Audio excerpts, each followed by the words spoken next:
Hello guys, welcome back to my YouTube channel The Nursing World. I am here with another lecture video of your subject nursing foundation. So हमने जो है first chapter nursing foundation का complete कर चुके हैं हम वो chapter.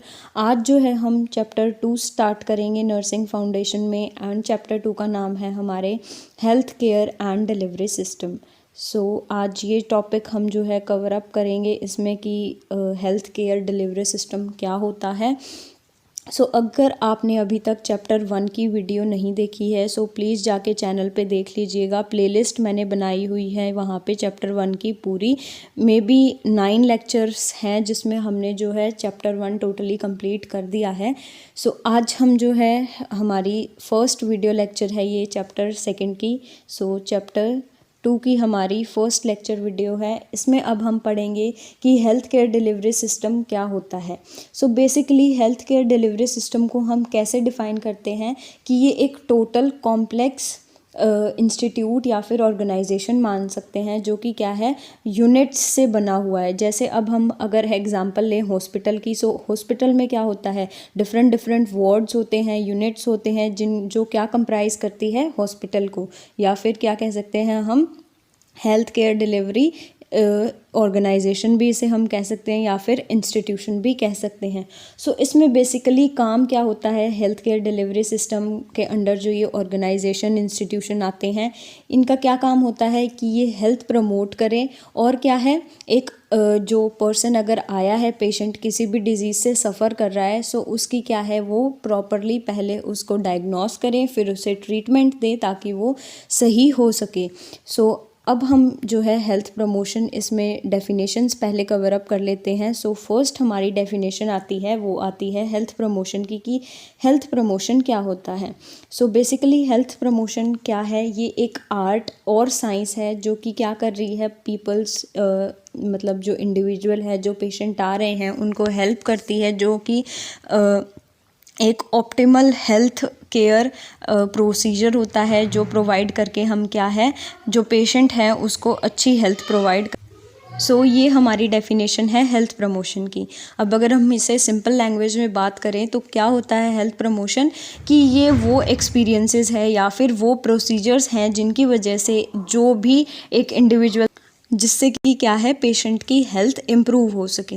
और इसमें क्या होता है कि एक पर्सन का अपने हेल्थ के ऊपर कंट्रोल इंक्रीज़ करवा देते हैं जो प्रोसीजर्स या फिर जो हम हेल्थ केयर टिप्स या फिर हम कह सकते हैं जो भी हम ट्रीटमेंट ले रहे हैं वो, जिसकी वजह से क्या है जो इंडिविजुअल है वो एक कंप्लीट फिजिकल मेंटल और सोशल स्टेट को अचीव कर लेता है, जो फिर क्या है ऑल टोटली कंप्राइज करती है towards the wellbeing of that individual, towards the good health of that individual. ये तो अब बात हो गई हमारी हेल्थ प्रमोशन की डेफिनेशन की। अब हम बात करेंगे कि कौन कौन से हेल्थ प्रमोशन अप्रोचेस है जिनकी वजह से हेल्दी एनवायरनमेंट या फिर हेल्दी लाइफस्टाइल को हम अचीव कर सकते हैं। First is that creating healthy cities. First point क्या है creating healthy cities. First is creating healthy cities. Healthy cities को हम कैसे क्रिएट कर सकते हैं और इनके वजह से क्या हमें बेनिफिट मिलेगा अगर हम एक हेल्दी इंफ्रास्ट्रक्चर जो है सिटी का बनाएंगे, जिससे कि क्या है जो एनवायरनमेंट है वो नीट एंड क्लीन होगा। ये किसको फिर प्रमोट करेगी, हमारी हेल्थ को प्रमोट करेगी और हम क्या है हमें एक गुड क्वालिटी ऑफ लाइफ हमें जो है अचीव होगी। और क्या है ये एक सपोर्टिव हेल्थ एनवायरनमेंट क्रिएट करेगी जिसमें क्या है बेसिक सैनिटेशन और हाइजीन नीड्स जो है ये प्रोवाइड करेगी, जो फिर ऑल टोटली किसको मतलब अटेन करता है गुड हेल्थ को। सेकंड जो है हमारा है पॉइंट वो है improving health literacy. Second point is improving health literacy. अब अगर हम हेल्थ के टूवर्ड्स या फिर हेल्थ के बारे में जो एक्शंस हैं जो पॉलिसीज़ हैं उन्हें हम टाइमली जो है जो इंडिविजुअल्स हैं जो पर्सन रहते हैं कम्युनिटी में, अगर हम उन्हें बताएंगे कि ये अगर आप स्टेप्स फॉलो करते हो तो आपकी हेल्थ अच्छी रहेगी, या फिर बेटर हाइजीन अगर हम बताएं कि हाइजीन और सैनिटेशन कैसे मेंटेन करते हैं, अगर हम ये सब कुछ उन्हें टाइमली बताते रहेंगे वो क्या कंप्राइज करते हैं एक अच्छे लाइफस्टाइल और बेटर लिविंग कंडीशन को क्या है अचीव करने में हमें हेल्प करते हैं। सो ये हमारा कौन सा पॉइंट था, सेकंड पॉइंट, जो कि है इम्प्रूविंग हेल्थ लिटरेसी की। हम जो इंडिविजुअल है कम्युनिटी में जो रहते हैं उन्हें हेल्थ के बारे में क्या है जो नॉलेज प्रोवाइड करें, जो बेसिक नॉलेज है रिगार्डिंग सैनिटेशन और पर्सनल हाइजीन के बारे में हम उन्हें नॉलेज दें। सो अब हम थर्ड पॉइंट की बात करते हैं, मेकिंग एवरी स्कूल अ health promoting school. So making every, अब जो क्या है इसमें कहा गया है कि making every school a health promoting school. So WHO और यूनेस्को ने कुछ एक इनिशिएटिव्स लिए हैं। सो वो बुक में तो मेंशन नहीं है कि उन्होंने क्या क्या इनिशिएटिव या स्टेप्स लिए हैं, बट यहाँ पे ये बताया गया है कि WHO और यूनेस्को ने नए नए इनिशिएटिव लॉन्च किए जिनकी वजह से क्या है स्कूल क्या है हेल्थ प्रमोटिंग स्कूल्स में कन्वर्ट हो चुके हैं। अब जो हमारा फोर्थ लास्ट पॉइंट है वो है प्रमोटिंग हेल्थ एंड वेलबींग। सो अब इसमें हमें बताना है कि कैसे हम हेल्थ को प्रमोट कर सकते हैं और एक मीन्स हेल्दी लाइफस्टाइल अटेन कर सकते हैं।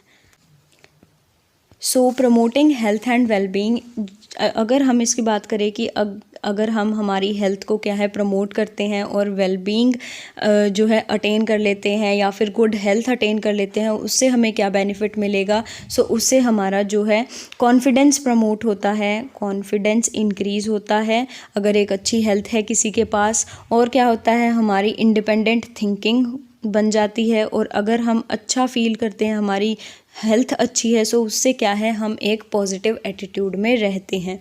सो ये हमारा जो टॉपिक है वो कंप्लीट हो चुका है, हेल्थ प्रमोशन अप्रोचेस की कौन कौन से स्टेप्स हैं या फिर कौन कौन सी अप्रोचेस है जिनसे हेल्थ को हम प्रमोट कर सकते हैं।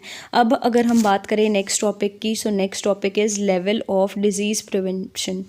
So next topic is level of disease prevention, कि कौन कौन सी लेवल्स होती है जिससे हम क्या है डिज़ीज़ को प्रिवेंट कर सकें।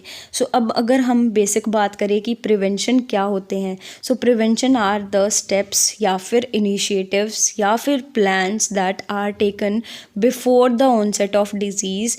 क्यों करते हैं हम ये, ताकि हम उस डिज़ीज़ को अवॉइड कर सकें। सो ये क्या है प्रिवेंशन हमारे क्या है इनिशिएटिव्स हैं, इनिशिएटिव्स या फिर प्लान्स या फिर हम बात करें एक्शंस, जो कि क्या है हमें कोई डिज़ीज़ ना हो उनसे पहले हम क्या है ये प्रिवेंशंस लेते हैं before the onset of disease. So अगर हम बात करें कि कौन कौन सी लेवल्स होती है प्रिवेंशन की, so there are 4 level of prevention. So कौन कौन सी है वो भी देख लेते हैं। There are 4 levels of prevention. So first one जो अगर हम बात करें,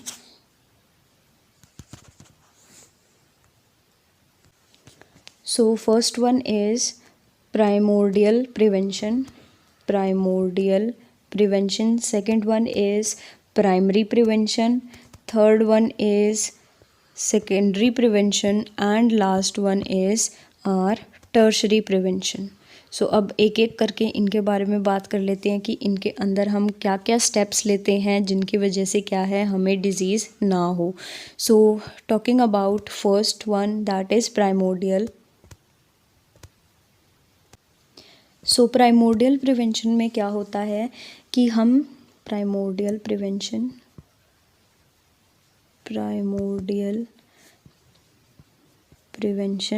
सो प्राइमोर्डियल प्रिवेंशन में हम क्या है जो रिस्क फैक्टर्स होते हैं, रिस्क फैक्टर्स जिनकी वजह से क्या है डिज़ीज़ होने के चांसेस होते हैं, उन्हीं को जो है हम अवॉइड कर देते हैं या फिर उन्हें हम प्रॉपरली डिसअपीयर कर देते हैं, वो क्या होते हैं प्राइमोर्डियल प्रिवेंशन के अंडर लिए जाते हैं। सो अब रिस्क फैक्टर की हम बात करें कि रिस्क फैक्टर कौन कौन से होते हैं। सो फॉर एग्ज़ाम्पल अगर हम बात करें कि सिगरेट स्मोकिंग, अगर जो लंग कैंसर है वो और बहुत सारी जो फैक्टर्स हैं उनसे होता है, बट मेन कॉज क्या है आज के जो लाइफस्टाइल है उसका क्या है स्मोकिंग, कि हम अगर कोई स्मोकिंग कर रहा है सो उसको क्या है he have chances to be क्या है अ पेशेंट ऑफ कैंसर, कि वो कैंसर से सफ़र कर सकता है इन फ्यूचर। सो ये जो स्मोकिंग है ये क्या हुआ, रिस्क फैक्टर हुआ किसके लिए, कैंसर, कि उसे क्या है लंग कैंसर हो सकते हैं। सो अगर हम स्मोकिंग को नेग्लेक्ट कर दें, सो इसमें क्या है कि ये प्रॉपरली तो नहीं कहेगा कि इंडिविजुअल को क्या है लंग कैंसर ना हो, बट येस वो चांसेस कम कर देता है कि उसे क्या है फ्यूचर में लंग कैंसर नहीं होगा। सो ये स्मोकिंग क्या हुआ, सिगरेट स्मोकिंग एक रिस्क फैक्टर हुआ। सो अगर हम रिस्क फैक्टर्स को अवॉइड कर रहे हैं, डिसअपीयर कर रहे हैं, सो वो किसके अंडर आता है, हमारे प्राइमोर्डियल प्रिवेंशन के। अब जो स्ट्रेटजीज़ है प्राइमोर्डियल प्रिवेंशन के अंडर, उनकी बात कर लेते हैं। सो फर्स्ट क्या है, हेल्थ एजुकेशन को लिया हुआ है, हेल्थ एजुकेशन की। अगर हम हेल्थ के रिगार्डिंग एजुकेट करेंगे हमारी सोसाइटी को, सो फिर क्या है वो एक हेल्दी लाइफस्टाइल ऑप्ट कर लेगी एक हेल्दी लाइफस्टाइल को, जिसकी वजह से क्या है उन्हें कोई भी डिज़ीज़ कंडीशन इन फ्यूचर ना हो। सो ये इसको प्रमोट करेगी हेल्थ को हमारी को। So first one is health education. Second one अगर हम बात करें प्राइमोर्डियल प्रिवेंशन के under strategies, so second one is environment modification. Environment modification. अब एनवायरनमेंट मॉडिफिकेशन कैसे कर सकते हैं हम, जैसे कि मैंने पहले आपको एग्जांपल दिया कि सिगरेट स्मोकिंग, अगर एक कोई बंदा स्मोकिंग कर रहा है, सो अब अगर वो स्मोकिंग छोड़ दे, सो उसका लाइफस्टाइल चेंज होगा। उसका लाइफस्टाइल चेंज होने की वजह से क्या है, उसके रिस्क फैक्टर्स जो कैंसर को लीड कर सकते हैं वो भी कम होंगे, और क्या है जो कैंसर है वो उसे नहीं होगी, और रिस्क फैक्टर को हमने इसमें क्या है डिसअपीयर कर दिया। सो ये क्या हो गया हमारा एनवायरमेंटल मॉडिफिकेशन, की स्मोकिंग को छोड़ के हम क्या है हेल्थ को हमारी हमें कैंसर ना हो। सो ये हो गया हमारा प्राइमोर्डियल प्रिवेंशन। सेकंड जो हमने प्रिवेंशन की बात की थी वो थी primary preventions. So primary prevention में क्या होता है, सो प्राइमरी प्रिवेंशन के अंडर हम क्या कंसीडर करते हैं, so primary prevention. So primary prevention में हम एक्शंस लेते हैं, actions taken prior from the onset of disease. So अगर to the onset of the disease की जो हम एक्शंस ले रहे हैं, या फिर जो प्रिवेंटिव स्ट्रेटजीज़ ले रहे हैं हम before the onset of disease, की डिज़ीज़ अभी तक हुआ नहीं है बट हम क्या है एक्शंस ले रहे हैं ताकि हमें डिज़ीज़ ना हो। सो ये किसके अंडर आएगा, हमारे प्राइमरी प्रिवेंशन के अंडर। अब अगर हम बात करें कि कौन कौन सी इसमें जो है एस्पेक्ट्स है प्राइमरी प्रिवेंशन के या फिर स्ट्रेटजीज़ हैं, सो अगर इनकी बात करें, so first one is health promotion. So health promotion की अगर अब बात करें कि हेल्थ प्रमोशन कैसे कर सकते हैं, सो इट कुड बी अगर हम जो सोसाइटी है उसको हेल्थ एजुकेशन के बारे में बताएं, या फिर उन्हें एजुकेट करें, जिसकी वजह से क्या हो सकता है उनके एनवायरनमेंट में मॉडिफिकेशन हो, वो एक हेल्दी लाइफस्टाइल अटेन करें, और क्या है उनके बिहेवियर में चेंजेस आ सकता है। उन्हें अगर हम बताएं कि न्यूट्रिशियस डाइट लो, सो क्या है न्यूट्रिशनल चेंजेस भी आ सकते हैं। सो फिर क्या है अगर वो प्रॉपर डाइट लेंगे, सो इन फ्यूचर वो किससे नहीं गुजरेंगे, माल न्यूट्रिशन से नहीं सफ़र करेंगे। सो ये किसके अंडर आ जाता है, हमारे हेल्थ एजुकेशन का। Second one is specific protection की। स्पेसिफिक प्रोटेक्शन फॉर एग्जांपल कि जो हम इम्यूनाइजेशन लेते हैं, जैसे कि बीसीजी हो गया, डीपीटी हो गया, एमएमआर हो गया, ये जो वैक्सीन्स ले रहे हैं हम इम्यूनाइजेशन के लिए कि आगे हमें ये कोई डिज़ीज़ ना हो, सो वो किसके अंडर आती है, हमारी स्पेसिफिक प्रोटेक्शन में। सो स्पेसिफिक प्रोटेक्शन में हम क्या लेते हैं, जो वैक्सीन्स हो गया, या फिर क्या है टेट्रासाइक्लिन ले ली हमने कोलेरा के लिए, और भी जैसे क्लोरोक्विनीन हो गया हमारी मलेरिया के लिए। सो ये किस में आ जाता है, हमारा स्पेसिफिक प्रोटेक्शन के लिए। और अगर और बात करें हम, तो जो विटामिन ए होता है उसके जो है सप्लीमेंट्स देते हैं अगर हम चिल्ड्रंस को, सो उनकी जो है न्यूट्रिशनल जो वैल्यूज़ है वो अच्छी होगी, माल न्यूट्रिशन से सफ़र नहीं करेंगे। और अगर हम दें आयरन और फॉलिक एसिड की टैबलेट अगर प्रेग्नेंट वुमेंस को देते हैं, सो उनसे भी क्या है उनकी जो है हेल्थ बेटर रहती है। और अगर हम बात करें, सो फिर उसमें क्या आ जाता है कि जो हमारे एनवायरमेंटल हैज़ार्ड्स हैं उनके ऊपर अगर हमारा कंट्रोल हो जाए, जैसे कि अगर एयर पोल्यूशन के ऊपर कंट्रोल हो जाता है हमारा, सो वो भी क्या है हमारी हेल्थ को इंक्रीज़ कर सकता है या फिर प्रमोट कर सकता है। सो ये हो गई हमारी सारे अप्रोचेज़ या फिर स्ट्रेटजीज़ प्राइमरी प्रिवेंशन की। सो अब बात करें सेकेंड प्रिवेंशन, हमारा वो है सेकेंडरी प्रिवेंशन। सो अब secondary prevention. So secondary prevention में क्या क्या आता है? सो सेकेंडरी प्रिवेंशन में क्या है, किसी इंडिविजुअल को डिजीज़ हो गया है, वो किसी डिजीज़ से सफ़र कर रहा है, बट अभी तक कोई भी ऐसे पैथोलॉजिकल चेंजेस नहीं आए हैं जो कि क्या है इरिवर्सिबल ना हो। सो क्या है रिवर्स कर सके हम, एक अच्छा ट्रीटमेंट दे के उसे अच्छे तरीके से डायग्नोस करके उसे अगर हम ट्रीटमेंट अगर हम अच्छे से पेशेंट को ट्रीट करते हैं और क्या है उसकी हेल्थ को प्रमोट करते हैं टुवर्ड्स द वेलबींग, जिससे क्या है उसकी हेल्थ अच्छी हो सके, वो किसके अंडर कंसीडर किया जाएगा? सेकेंडरी प्रिवेंशन के अंडर। अब इसमें क्या होता है, डिज़ीज़ हो चुकी है, अगर डिज़ीज़ हो चुकी है हम कैसे पता चलेगा हमें कि उसे डिज़ीज़ हो चुकी है? फर्स्ट अगर हम इसमें स्ट्रेटजी की बात करें फिर उसमें क्या आता है हमारा अर्ली डायग्नोस। अगर कोई डिज़ीज़ हो गई है उसकी अगर हम अच्छे से डिटेक्शन कर लेते हैं कि ये डिज़ीज़ है, उसके रिगार्डिंग अगर हम पेशेंट को ट्रीटमेंट दे देते हैं वो किस में आ जाएगा हमारे जो प्रिवेंशंस जो अप्रोचेस है या फिर जो आस्पेक्ट्स हैं या फिर स्ट्रेटजीज़ हैं सेकेंडरी प्रिवेंशन की, उसके अंडर। सेकंड है ट्रीटमेंट की, हम जो पेशेंट है उसे एक अच्छा ट्रीटमेंट दे अकॉर्डिंग या फिर सुटेबल टू द डिज़ीज़। अगर एक प्रॉपर ट्रीटमेंट दिया जाता है पेशेंट को फिर क्या है वो कवर अप कर लेगा, रिकवर कर लेगा और क्या है उसकी हेल्थ प्रमोट हो जाएगी। ये हो गया हमारा सेकेंडरी प्रिवेंशन। अब अगर हम बात करें हमारे लास्ट प्रिवेंशन की, दैट इज़ टर्शरी प्रिवेंशन। उसमें क्या है, टर्शरी प्रिवेंशन में क्या होता है कि जो पेशेंट है उसे इरिवर्सिबल पैथोलॉजिकल चेंजेस हो चुके हैं, मींस उसे प्रॉपरली डिज़ीज़ जो है अर्ली स्टेजेस में नहीं है, वो थर्ड या फिर फोर्थ स्टेज में पहुंच चुका है। अब इसमें हम क्या मेजर्स ले सकते हैं, क्या स्ट्रेटजीज़ ले सकते हैं कि क्या है, एक तो हम ऐसा कुछ करें जिससे क्या है डिसेबिलिटी ना हो, पर्सन क्या है हैंडीकैप्ड या फिर डिसेबल ना हो, उसे अच्छा ट्रीटमेंट दें जिसकी वजह से उसे इम्पेयरमेंट ना हो। दूसरा क्या है रिहैबिलिटेशन, मींस उसकी हेल्थ की रिकवरी में हम हेल्प करें। और हेल्थ की रिकवरी कैसे हो सकती है? मेडिकल, सोशल, एजुकेशनल और जो वोकेशनल मेजर्स हैं, प्रॉपर ट्रेनिंग है, रीट्रेनिंग है एक इंडिविजुअल की, उसे हम दे सकें जिससे क्या है उसे एक highest possible level of functioning मिल सके और उसकी हेल्थ प्रमोट हो सके। ये बात हो गई हमारी टर्शरी प्रिवेंशन की। टर्शरी प्रिवेंशन एक बार फिर से बता देती हूँ। टर्शरी प्रिवेंशन में क्या होता है, एक जो पेशेंट है वो थर्ड या फोर्थ स्टेज में पहुँच चुका है और इसमें हम क्या है मेजर्स या फिर ट्रीटमेंट लेते हैं। इसमें क्या करते हैं हम, अगर किसी पेशेंट को डिज़ीज़ हो चुकी है और उसे क्या है इम्पेयरमेंट ना हो, डिसेबिलिटी लिमिटेशंस ना हो उसे, और इसमें क्या है इम्पेयरमेंट ना हो, हम उसे प्रिवेंशंस देते हैं ताकि क्या है डिज़ीज़ आगे ना फैले।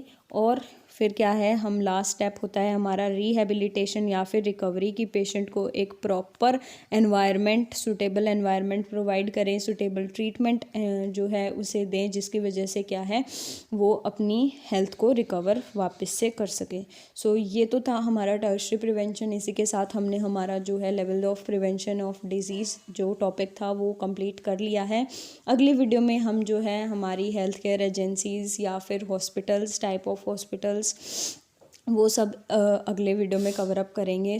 Till then stay connected with the channel. अगर आप नए हो चैनल पे do subscribe the channel for more such videos. और अगर आपको कोई भी क्वेरी है, कोई भी डाउट है, आप कमेंट सेक्शन में पूछ सकते हो विदाउट हेजिटेशन, आपका जो है रिप्लाई दिया जाएगा। See you in next video. Till then take care, bye bye.